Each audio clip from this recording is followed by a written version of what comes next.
last year since we did it, and maybe we would just let it slide. But then in December, people came up and said, oh, about my word, or my word about her word for 2018.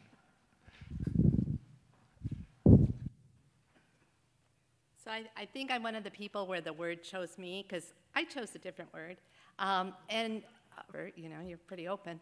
And yet, the word transformed my year and my life. And I wanted to share that with you in the hopes that you'll find a word that opens up your life, like Open did for me. I thought it would be, I'll try new ideas and some new ways, and felt much more connection with God. But then, and then it was also like, you know, every once in a while you have these conversations and you get a little defensive and you start to pull back as the person's talking to you. And I forced myself to be open in those situations. I forced myself to hear what they had to say. And then I forced myself to ask additional questions, which was really hard at times. But it ended up having a much better conversation with this person and me coming away learning something. So I was like, well, this is a pretty great word. And then it started to unfold in really unexpected ways. I became open to letting go. That's a real hard thing for me. I like to do things, I like to do things well, and then I tend to hold on to them once I do that. I started hitting some walls in my life, and I had to pray and discern about what I needed to do to change it and to be open to the change of that. It led to me leaving a secure full-time job where I was well-loved to a part-time job so I could run my business that can't exist without me. So that was huge, and I had to be open to that. I had to be open to being vulnerable and sharing, you know, the business, you know, it's great. We're in 22 countries. That's awesome. But financially, it's not very great, and I needed some help. And so in sharing that and just sharing that with some people, all of a sudden, you know, great gifts, truthfully. People came through with some really great advice. But it was mainly because I was open to being vulnerable and not just being, you know, kind of braggy about it. And my favorite part of this in the letting go, being open to letting go, is being open to stepping aside. And I let go of some of those roles in my life that I've been doing for so long, and other people filled them. And the joy of watching somebody else's ministry has probably been my best gift this year. So I don't know what my word's going to be next year. I'm open to my new word. But I know open will continue with me, and I really hope that you also find a word that transforms your life.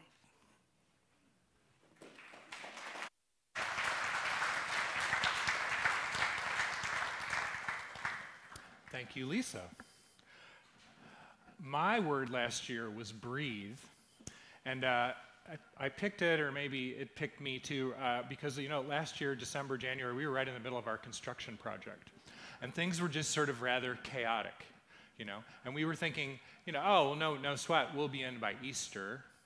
You probably recall that we were finally got our occupancy on Good Friday afternoon at 4 o'clock. So, you know, we got there, but there were a lot of chaotic, uncertain moments there, and I thought, well, breathe is going to be really good. And one of you must have thought so too, because one of you, I don't know who, gave me this plaque that says, just breathe. It was anonymous. So I want to thank you very much, because I put it on my desk and I saw it every day.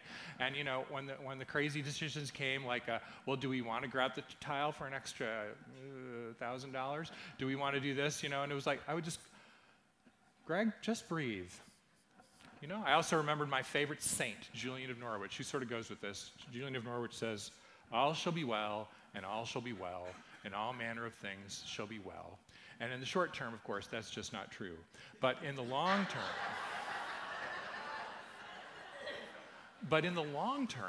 and even mostly the medium term, it's pretty much true.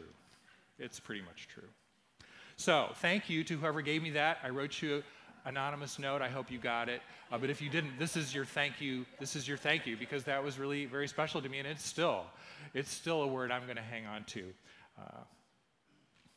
You know what, Sidney Harris, I think I said this in last year's sermon, Sidney Harris, who was a Chicago writer years and years ago, a columnist, said, he was writing a column on relax, and the need to relax. And he said, you know, the time you need to relax is when you don't have time to relax.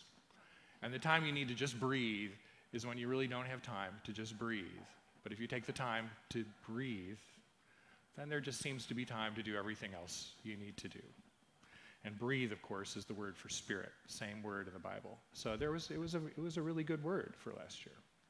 This year's word wasn't so apparent until I just happened to be reading the psalm that's appointed to be read for today, which is Psalm 19. So I invite you to hear the word of God now as it comes to us in the 19th psalm. The heavens are telling the glory of God, and the firmament proclaims his handiwork. Day to day pours forth speech, and night to night declares knowledge. Oh, there's no speech, nor are there words. Their voice is not heard. Yet their voice goes out through all the earth, and their words to the end of the world. In the heavens, he has set a tent for the sun, which comes out like a bridegroom from his wedding canopy, and like a strong man runs its course with joy. Its rising is from the end of the heavens, and its circuit to the end of them, and nothing is hid from its heat. The law of the Lord is perfect, reviving the soul. The decrees of the Lord are sure, making wise the simple. The precepts of the Lord are right, rejoicing the heart. The commandment of the Lord is clear, enlightening the eyes. The fear of the Lord is pure, enduring forever. The ordinances of the Lord are true and righteous altogether. More to be desired are they than gold, even much fine gold, sweeter also than honey and drippings of the honeycomb. Moreover, by them is your servant warned. In keeping them there is great reward. But who can detect their errors? Clear me from hidden faults. Keep back your servant also from the insolent. Do not let them have dominion over me. Then I shall be blameless and innocent of great transgression. And I invite you now to pray, say this with me. This is the prayer I offer before the sermon each and every Sunday, and it comes obviously from this psalm. Let the words of my mouth and the meditation of my heart be acceptable to you, O Lord, my rock and my redeemer. Amen. So the heavens are telling the glory of God. Day to day pours forth speech, but there is no speech. So the Bible, God speaks through the heavens, but there are no words there. There's no speech. There's no voice. But that voice goes out to all the world. To all the world. The heavens speak, the skies proclaim. So if I want a word from God, I could do a lot worse than the word up. A friend of mine once told me that his spiritual discipline during Lent was to look up. That he would try every day to look up. In the morning, when he walked out to his car to drive to work, he would look up and check out the sky. In the afternoon, he'd try to go for a walk and look up. Same thing at the end of the day, at the night. When he'd come home, he'd look up and just pay attention to which of the stars are out tonight. It seemed to work for him. And I thought, well, just maybe it'll work for me. Because how often do I keep my eyes straight ahead, focused on whatever it is that's occupying my attention at the moment, and I don't pause, breathe a little, and look up? Now, I am an occasional jogger. You can look at me and know that the word is occasional. But when I run through Haas Grove, through all those eucalyptus trees, I'm looking at the ground. Because there are roots there are rocks on the trail, and bad things happen if you don't look where you're going to put your feet.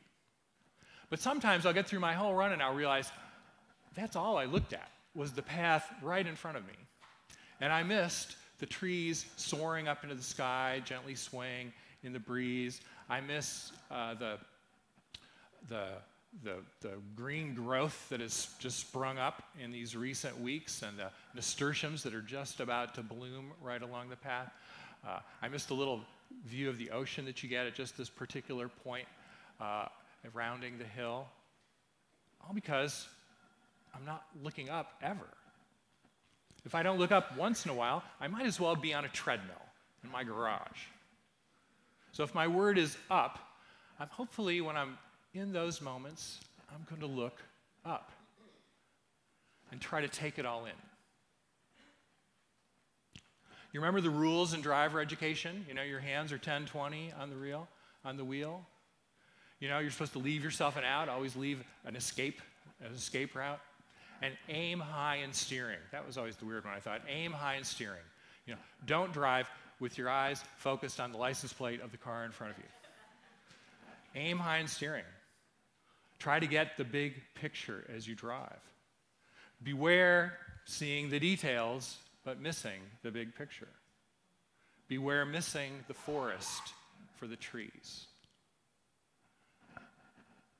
It's so easy to get focused on the details. And you know, sometimes you have to focus on the details. But boy, you don't want to miss the big picture. You don't want to miss the overarching glory of what God's at work on in the world. And if you focus on the details, sometimes you just miss it. You know, Nicholas Kristof, he writes in the New York Times about politics, economics, international issues, and most of the time what he's writing about are things that are awful and things that are bad and things that need to change. But every year, at the end of the year, he writes a column on why, this one was 2018, why 2018 was the best year in human history. Last year's column was titled cleverly, why 2017 was the best year in human history. And he starts his column by saying, you know, a lot of things are bad, a lot of things do need to change, we are messed up, you know, but let's put that aside for a moment and look at some of the things that are happening that are really great. Every day in 2018, 300,000 people got electricity for the first time. Every day in 2018, 300,000 people got clean water for the first time. Every day, 600,000 people went online for the first time. Bit of a mixed blessing there, maybe. But still, there's all kinds of progress, and we don't even see it. They do surveys on everything these days, and 90% of Americans think that global poverty is getting worse. Worse and worse and worse every year. But that's not so. In the 1980s, 44% of the world's population lived in extreme poverty.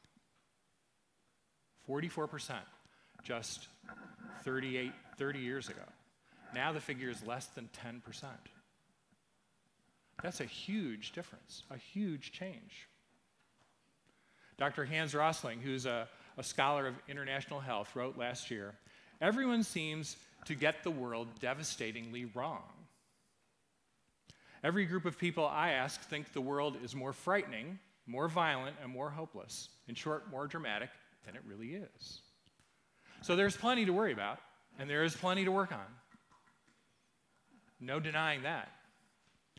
But you know, when you read those kind of statistics, you think, oh, well, maybe some of these problems that we see that seem so intractable, so hopeless, maybe they're not unsolvable after all, because a lot of them are actually being solved.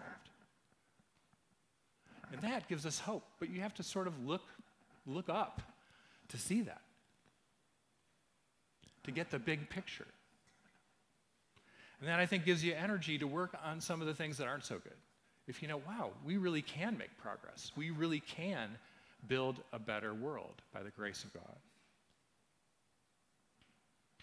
Now, I confess to you, I have been on sort of an unplanned sabbatical from reading books. But you know what? The 24-hour news cycle is not all it's cracked up to be. And in 2019, I want to get back to reading books. I want to look to others for wisdom of both mind and heart. You know, the school my kids went to back in the 1990s, their motto was lifelong learning. And maybe it was just sort of a slogan. But maybe not. Maybe it's more. Albert Einstein said that once you stop learning, you start dying. I think I want to live until I die. Somebody said that's the goal of life, is to live until you die. That's not a bad way of putting it. But I want to look to people with something to teach me. I want to look up to them. And pretty much everybody has something to teach. That means books, but it also means listening to people's lives too. One of the things pastors do in their seminary education is they do something called CPE, Clinical Pastoral Education. And it's a movement that's about, 50 or 60 years old, when someone said all these people are coming out of seminary and their book learning is really, really good, but their people learning, not so much. So clinical pastoral education, CPE, was this fancy way of saying, let's make sure all of our seminary grads spend 3 months in on-the-job training and in some kind of an intense pastoral, personal setting, like a hospital or a nursing home or a prison even, or some kind of institution where you're dealing with people face to face and where you have a teacher who will help you really learn from the people that you are encountering. The founder of the CP movement, a guy whose name was Anton Boysen, he talked about the patients that you would meet in a hospital, say. He said, they are your living documents. Your living documents. They have something to teach you that you won't get from a book. And everyone has something to teach us. Everyone is a living document, from the cancer patient to the military veteran, to the member of the group that you most disagree with, to the member of the group that you're part of, to the retired police officer, to the 4-year-old you meet on the playground, to your father, who's now with God but is still alive in your heart. The list goes on and on. Who are the living documents from whom we can learn? We don't have to agree with everything they might say, but they all have something to tell us. And I continue to be haunted by the words of the nun, about whom I know nothing else except that she said this. She said, there isn't anyone you couldn't love if you knew their story. There isn't anyone you could not love if you knew their story. And everyone has a story to tell. So, up. I'm going to look up. I'm going to look up to books. I'm going to look up to the people who write the books. I'm going to look up to the people whose stories have something to teach me, which again is pretty much everyone. Then I think about, where do people go in the Bible to encounter God? And most often, very often, they go up. They go up a mountain. If you go to the Holy Land, you can visit mountain after mountain after mountain where something happened, where there was some encounter between the human and the holy. There's Mount Sinai, where Moses went to meet God and received the 10 Commandments. There's the Mount of Temptation, where Jesus was tempted by the devil. There's the Mount of Transfiguration, where Jesus and 3 sleepy disciples heard the voice of God. Mountain after mountain after mountain. Jerusalem is built on hills that they call mountains. And the one where the temple is built is called Mount Zion. And some of the Psalms talk about going up to the temple, there to encounter God. Now, the ancients, they were a lot smarter than we give them credit for. They knew that God wasn't up physically. For them, as for us, up is more of an attitude. There's an attitude that goes along with up about lifting your eyes to God. And with uplifted eyes, we're ready to see. With an uplifted heart, we're receptive to healing. With an uplifted soul, we're open to being changed. Maybe it has to do with the vantage point that you get from a mountain. If you're on top of a mountain, the world is bigger than you realized, different than it seemed. Your perspective changes. You see the big picture. With up, as my one word, maybe I'll see the world a little more the way God sees it and a little less the way my own limited, self-absorbed viewpoint offers. So, up is my word. I encourage you to think about your word. What word might you choose, or maybe what word might be choosing you? It's really the easiest spiritual discipline around.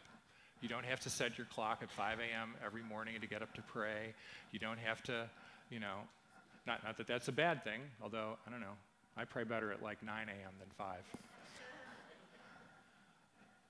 There are all kinds of spiritual disciplines, but this one is so simple. If you've never done it, I encourage you to try it. Pick that one word, write it on a Post-it note, put it on the mirror, put it on your desk, put it on your computer, put it on the dashboard of your car. Just someplace where every so often you'll see it and go, oh, that's my word. And see if your word has something to say to you. See if your word speaks to you. See if your word changes, maybe. That why you thought it was your word, the real reason becomes something different. Maybe it's a word of comfort. Maybe it's a word of challenge. Maybe it's a growth edge. Maybe you're just consolidating something you already know. Maybe you don't even know why a particular word is appealing to you. But pick a word and give it a try. If you wish, you can share your word. There's a basket back there. It'll be there for the next few weeks. Just write your word, no name or anything. Just write what your word is, and we'll see what words everyone has chosen. It's a simple thing that the other day someone said to me with the very familiar words, "Hey, Greg, what's up?" And I thought, oh, I'm going to be reminded of my word all year long. That's a good thing. That's a good thing. The heavens are telling the glory of God. Day to day pours forth speech. There are no words, there's no voice, but their voice goes out to all the world. I've already discovered that my one word, up, is going to remind me that God is beyond words. And yet God's voice is heard everywhere that I will go for the next year to come. Pray with me. Lord, you speak to us with words, with a word, and beyond words. Give us ears to hear. In the name of the living word, Jesus Christ our Lord.